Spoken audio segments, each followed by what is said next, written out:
ਜੇ ਟੁੱਟ ਗਿਆ ਡੰਗਾ ਟੁੱਟਣੇ ਵਾਲਾ ਆ ਜੋ ਡੰਗੇ ਦੇ ਉੱਪਰੋਂ ਪਾਣੀ ਆਣ ਡਿਆ ਤਾਰਿਆ ਤੂੰ ਕੀ ਕਰਨ ਡਿਆ ਓਏ ਹੈ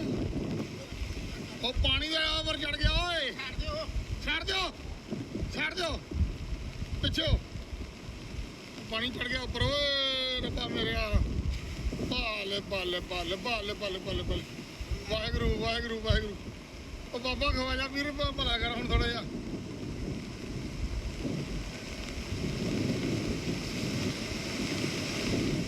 ਬੋਲੀ 88 ਤੋਂ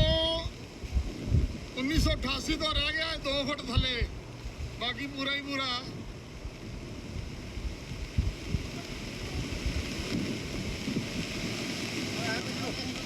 ਮੇਰੇ ਫੋਨ 'ਚ ਪਾਇਆ ਵੀਡੀਓ